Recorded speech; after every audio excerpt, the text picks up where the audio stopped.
I, 32 male, have been married to my wife Kate, 30F, for 4 years, together for 9. Our relationship has been amazing, loving and supportive. We have good communication, hardly ever argue, and our bedroom life has gone from strength to strength over the years. We discussed cheating in the past and I was always clear that we would be over if it ever happened. Kate went home to visit her family last weekend, which was fairly normal. Before she left on the Friday night, we had a minor argument about keeping the house tidy, so our communication was limited on Saturday, but I knew she was going out to meet some friends at a bar. I trusted her 100%, so didn't think anything of it. Before I fell asleep, I texted her saying that I hope she had a nice night. When I woke up on Sunday morning, I had a missed call from Kate at 4 a.m, so I immediately called her to check if she was okay, but no answer. After a few hours I tried again a few times, but still no answer. Around an hour later I got a message saying she was fine and was driving back soon. Kate got home late afternoon and looked awful. She had clearly been crying, was not wearing any makeup, unusual for her, and looked like a shell of a person. I knew right away something was wrong, but she wouldn't let me hug her and would barely speak. I sat her down on the couch and made her some tea. I gently encouraged her to tell me what was wrong, and she burst into uncontrollable tears for at least 10 minutes while I was trying to comfort her. She then proceeded to tell me, stopping every few words, that she had slept with someone last night after the bar. At that moment, something in my brain broke. I can't describe it any other way. I immediately got up and jumped in my car and drove off. I went to a park and walked around it for about an hour. Kate was calling my phone constantly and I turned it off. When I got home, I grabbed suitcases from the garage and went to our bedroom. I threw some of Kate's clothes and shoes into them and left them by the front door. Kate was lying on the floor in the living room, curled up into a ball sobbing. I called her best friend who lives nearby and told her that Kate needed a place to stay and a ride to her place, and that Kate could explain everything to her later. I told Kate I was leaving for an hour and that her friend was coming to pick her up. She grabbed onto my legs trying to stop me from leaving. When I returned home again, Kate was gone and so were the cases. On Monday, with a clearer head, I answered one of Kate's many calls and told her that I needed her to send me an email with as much details as possible of that night, and if she leaves anything out, there will be no hope of reconciliation. I received this email on Monday night but still haven't opened it. Since then, everyone has been trying to contact me, but I have just been working, exercising and sleeping. One of her friends turned up at my house with an attitude demanding an explanation. I told her to speak to Kate and close the door in her face. I have also been speaking to divorce lawyers, have moved money into separate accounts and blocked Kate and all of her friends on everything. Everything I have done since I found out seems like I've been on autopilot. I don't feel angry, upset or overly emotional. Just numb. Kate posted a note through the door yesterday asking me to meet tomorrow, but I'm conflicted. Should I meet her? Will it change anything? Is there any point in trying to reconcile? Is it normal to feel like a robot, and how do I snap out of this? Edit. Just to add that when I came home the first time, Kate confirmed it was consensual. She was drunk but knew what she was doing. Update 1.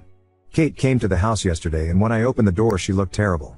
She tried to hug me and started mumbling apologies, but I stopped her and we sat down to talk. I started by telling Kate that I would be recording the audio of the conversation and she agreed.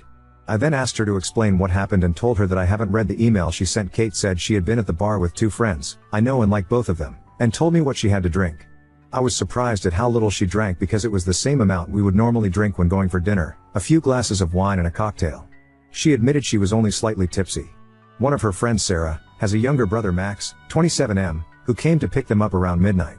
It's a running joke in their group that Max has had major crush on Kate since high school, and I had heard them joke about this.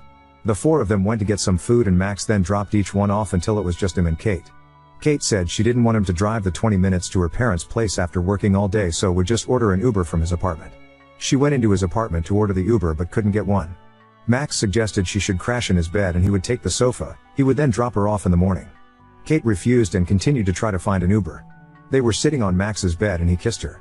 She kissed him back and they ended up having sex. After that she broke down crying from guilt and Max took her home. She cried for another hour, then tried to call me to tell me what she had done. We had to stop a number of times because Kate kept breaking down and crying hysterically. She told me it was a huge mistake, she got caught up in the moment, it was terrible, she only loves me blah blah blah. After she was done, I told her that her story didn't make sense, but it didn't matter at this stage because I was done. This caused another breakdown. I told her I was going to continue with the divorce preparations, but for the next month we would be separated with no contact. I also told her that we would both remain faithful, would get a full STD panel, and she would tell our mutual friends and family what happened. If she sticks to these conditions, I would be willing to meet again to see if there was any way forward other than divorce. She enthusiastically agreed to this but made it clear that she did not expect me to stay faithful to her. I know many of you will criticize this decision, but I need to be sure that divorce is the right option after I have had time to process everything that has happened. I am still 99% sure that is where we are heading, but I need to be 100% certain. Update 2. First of all, I'm not in robot mode anymore. I have been having bursts of intense feelings of anger and betrayal, but have been keeping busy with work and exercise. My friends have also been great since they found out and have been dragging me out of the house to hang out. I decided to read the email and wish I hadn't. The story Kate told in the email was mostly the same, but there was no mention of going into Max's apartment to order an Uber. There were also pretty explicit details of what they did, for how long, and that they had apparently used a condom. I will never be able to forget this description. Many people who were originally criticizing me for kicking Kate out of the house have now apologized, but they can keep it. Kate's parents reached out to apologize, and I spoke to them because we had a good relationship before all of this. They begged me to try to work it out, but said they understood if I decided to get divorced. I didn't commit to either option. Kate's other friend, that was there that night, contacted me to tell me her side of the story. It mostly matched up. Bar food home. She said Kate could stay over at her house, but she refused, saying she was driving home early the next morning. Max apparently insisted that he would take Kate home. The version of the story that she told didn't mention Kate trying to get an Uber, only that Max invited her in and she accepted. I asked her if she had ever suspected anything before, and she told me that about a year ago, she went to meet Kate for coffee but found Max sitting with her when she arrived. Apparently Kate looked guilty, but when asked about it she said they just met by chance. Sarah, Max's sister, also reached out to me and I spoke to her too. She was angry with both Max and Kate and told me a similar story. Apparently her whole family are angry with Max, and she had not spoken to Kate since she found out. She apologized on behalf of her idiot brother and said she had warned him to stay away from Kate since high school. She didn't think anything else had happened between them. I have had zero contact from Kate, but heard that she was going to be moving into an Airbnb near our house. Apparently she is not coping well and called in sick from work a few times over the last few weeks. She does have support from the friend she is currently living with, and I asked her parents to keep an eye on her. Her parents came up to see her this past weekend. I went out with some friends at the weekend and ended up drunk at a bar. I was talking to a girl there who I probably could have gone home with, but I stopped myself because I wanted to keep my self-respect. Reading the email and hearing what they had done made me give up hope of repairing this. Especially when I know she is not being truthful with me on other things, so who knows. I will be moving ahead with the divorce and might not even wait a month before telling Kate that this is my final decision. Update 3. Kate sent me an email last week asking to pick up some things she needed for work. My lawyer told me not to prevent her from having access to the house or her possessions, so I reluctantly agreed that she could come over on Thursday night when I would be at the gym. I told her to be out by 7:30, but when I got home at 8 she was still there. When I walked in, she had left a few work-related items next to the stairs and she was chopping vegetables for dinner. She looked amazing with her hair and makeup done, wearing one of the dresses I like. The whole place had been tidied and cleaned. I calmly asked her to leave immediately and she made her way to the door but stopped and asked if we could speak. I should have said no, but I eventually agreed. We sat down and had a conversation for around an hour, which jumped from topic to topic. Again, I told her I would record the audio and she agreed. I started by asking her if she had kept her side of the agreement we made the last time we spoke. She said she had taken an STI test which was all negative, mine was too, thankfully, and a pregnancy test which was negative. She hadn't been with anyone else and also told a few friends and family what happened, and many of them were angry and were not speaking to her. I asked a lot of questions that had been turning over in my mind for the last few weeks. She confirmed that her reason for going into Max's apartment, the Uber story, was BS, and she said he invited her in for a drink and she agreed, knowing at some level that something was going to happen. She can't explain why she did this other than being selfish and enjoying the attention. She also confirmed that she had texted with Max a few times over the years because he would shower her with compliments and make her feel good. He would always initiate, and she was apparently careful not to lead him on, and said she had never sent him explicit messages or pictures. Kate also told me that they had hooked up about 6 months before we got together but never had sex. She admitted that she was always a bit curious. Her story about being caught at the coffee shop was that Max had texted her asking what she was up to and she had told him where she was. He then turned up. She swore this was the first time they had ever done anything since we had been together. She said there was nothing missing in our relationship and she hates herself for ruining her perfect marriage and causing me so much pain. I told her that I still don't believe her story and that there was no point in continuing the conversation.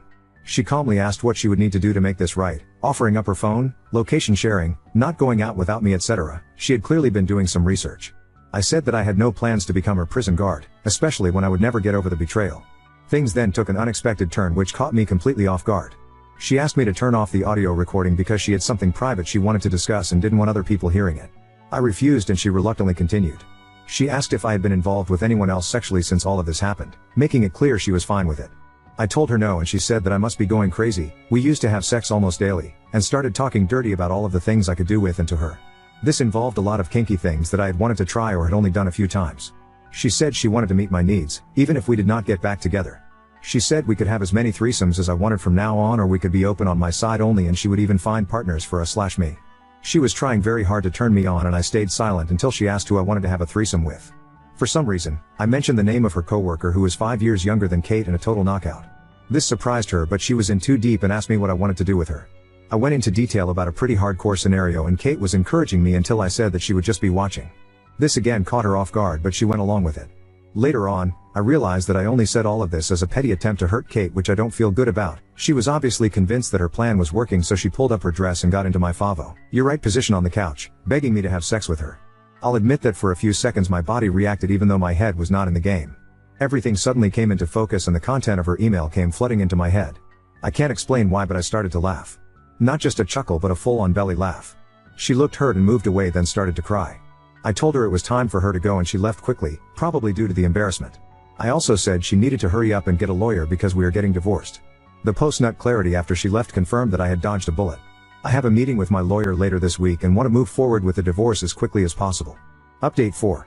My wife admitted to having a drunken one-night stand last week and it has turned me into a robot. Thought I would provide a final update on the situation for anyone that is interested. The last few months have been tough and I have only seen Kate in person a handful of times. After a few weeks of no contact, I decided that we should discuss things with a clearer head. We went for lunch and had a calm, respectful conversation about everything that had happened and what reconciliation might look like. Kate said she would do anything to get things back on track and I believe her, but didn't commit to anything. After that, Kate asked me to go with her to see her therapist, who is also experienced in dealing with married couples. I thought about it for a few days before agreeing. The session was tough with a lot of tears, but I didn't get a straight answer on why Kate had decided to cheat. The therapist was surprisingly fair to both of us and was not judgmental.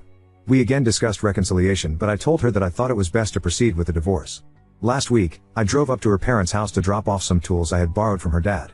We had arranged for Kate to be there and for her parents to go out for a few hours to give us a chance to talk. I spoke with her parents alone, who were heartbroken, which was hard, but they were both very supportive. During the conversation with Kate, I told her clearly that I had given it a lot of thought, but I wanted to move ahead with the divorce. It came down to the fact that, in my view, we would never get back to where we were and I realistically can't see myself ever getting over the betrayal. Even if we could regain the trust, it could take a decade of hard work and that is too big of a risk for me. Kate finally accepted this and we had calm discussion about how we would divide assets, sell the house, etc., and wrote an email to our respective lawyers. We left each other on good terms. The divorce should be finalized by the end of the year and the house will be put up for sale soon. In the meantime, we will go no contact and agreed not to start dating until everything is finalized. I have had a few casual hookups and it feels strange to be going back to being single after all this time. I have been hitting the gym, spending a lot of time with friends and family and getting back into my hobbies. I'm optimistic about the future, and although I'm still devastated by the loss of my marriage, I feel that this has made me grow as a person. Now on to second story. Husband refuses to believe I'm not pregnant despite negative tests. His obsession is getting scary, and I'm seeking help. This situation has gotten worrying, and I don't know what to do with it. Since about a week my husband became convinced I'm pregnant. I have no idea why, because I'm not. We haven't even started trying, though we do have plans in the future. We were just making conversation and yeah, I did mention feeling tired. But that's all. A few hours later he just came in so excited. I told him I'm not, but he won't let it go. He has made remarks about how happy he is, what a wonderful mother I'll be, what our baby will be like. Not all the time, but it has come up multiple times a day. I told him I'm not. I even took a test, because even I started wondering, and it was undoubtedly negative. I showed him and he just got annoyed, said tests can be wrong. He didn't speak to me for the rest of the evening. The next morning he acted as if nothing happened. When I tell him I'm not, he just kind of shuts me out. I lost my shit yesterday when we were in bed and he put his hand on my stomach, told him he's acting crazy. I'm not pregnant and his behavior is scaring me. He went to sleep in the guest room after that and left for work early in the morning. I haven't seen him or spoken to him today. I'm just at a loss. I don't know where this obsession is coming from. I even asked him if I gained weight, if that's what's gotten him confused. He assured me I didn't. I'm thinking of contacting his parents. Or maybe a therapist or something. I honestly don't understand what's happening and I'm worried about my husband. Edit, thank you for all the replies, I didn't expect all this. It's been overwhelming and I'm incredibly grateful. He's asleep next to me right now and I keep going through all the comments. My husband is one of the kindest people I've ever met. I promise you all that he's not trying to manipulate me, or would do anything to harm me. But that does make me believe something is really wrong. I'll contact Maya and his parents in the morning, once he's left for work. Maybe go stay with my mom for a bit, though I hate the idea of leaving him like this. I also definitely will make an appointment with my doctor for a blood test. Update 1. I really appreciate everyone asking if I'm safe, and I am. I wish I could give clear answers but I can't. Things escalated when I tried to speak to him, keeping some of y'all's advice in mind. I sat him down and explained to him that I'd love to have kids with him in the future but that I'm not pregnant right now, and that his insistence worries and scares me. I told him we could go to the doctor, or together if that would put his mind at ease, or I could take another test in front of him. I was just hoping to snap him out of it somehow. He got very agitated, said many hurtful things and accused me of being a liar many times. That I'm trying to keep our baby away from him, and so on. Nothing made sense and I wasn't feeling safe anymore. I knew my husband would never harm me in any way, but that wasn't my husband. Things got worse. He did hurt me but nothing permanent or even emergency care worthy. I also know that if he was in his right mind, he never would have done anything like this. I called mine and his parents and I'm now staying with my mom. He did seem to calm down a bit when his parents arrived. I haven't seen/spoken to him since then. His mother, she's an angel, is keeping me posted about everything. We all agree something is very off about him, and we don't know what it is. But he hasn't agreed to getting himself checked out in any way. I don't know how they'll go about it, but they say, and I painfully have to agree, that it's best to keep my distance for a bit, as most of it is aimed at me. I'm safe, so is he. I miss him so much and just want an answer as to why he's being like this. I keep trying to figure out if there were signs before, or what I did wrong. Thank you all for the replies, they were a great help. It's so kind you cared to ask if I'm safe. Commenter, let's pray it's not drugs, since he refuses to get checked out. Skeptical, I'm so sorry op. I hope everything gets better soon. I don't know if going back to him is a good idea though, he physically hurt you. Oop, I do think that whatever is causing this, is the reason he hurt. We've been together for some years now and he's never even raised his voice at me up until this. Thanks. I've been reading all the comments, you guys are all so kind to me. Update 3. He's in the hospital. Many people were right about it being a medical issue. I'll get more into it at some point, maybe, but first need to see what's going to happen with him. I've seen him a couple of times. Sometimes he's his normal self, sometimes he can't stand the sight of me. We're managing somehow. Update 4. I'm going to keep this short. My husband has a brain tumor. A lot of people commented this, and I feel an immense amount of guilt that I hadn't considered it till then. All the headaches and other symptoms, in hindsight, we had previously dismissed because of his stressful work situation and so on. I'm beating myself up that I hadn't seen it before. A wonderful team of neurosurgeons, oncologists and other physicians is figuring out the best approach here, if there is one. We'll hear more in the next days. I've spent more time with my husband. Some moments he's his amazing self, others he's filled with anger. It's difficult, but we're managing. I wouldn't have been able to without the support of our friends and family. I love my husband. This situation is terrifying. In moments of clarity he's trying to make me laugh, so I don't worry. That's who he is. Thank you everyone for pushing me to get him checked out. Update 5. I can't say these feelings out loud, not to the people around me, so I hope it's okay I do it here. But I'm furious with my husband for getting sick. I know he's not to blame, I know he's suffering. Yet I'm still furious with him. I can't explain it. He's the love of my life. How dare he get sick? How dare he change anything about the wonderful life we have planned? How dare he leave me so much sooner than when we're old and senile? 2 months ago our life was perfect. How could everything get so horrible so fast? I love him so much it hurts. And because of that I'm so angry with him right now. I feel like a horrible person. Update 6. It's 2 a.m. here so I apologize if this is not coherent. I'm going to step away from all social media and I wanted to leave you with a brutally honest update. It's silly, but y'all's support has meant a lot to me. Don't get me wrong, I have wonderful family and friends. But in a way I have to comfort them too, and I can't deal with it right now. My husband is dying. In the 5 weeks since his diagnosis, he's gotten worse quickly. Today the decision has been made not to continue treatment, or even properly start it. He's not strong enough. He has a month, maybe. If we're lucky. I'm furious at the world right now. And I'm furious at him. Which makes me an enormous bitch, cause what kind of person is angry at their husband for being ill? I love him so much, and I hate him for it. I'm sorry this isn't a better update. Wish you all the best.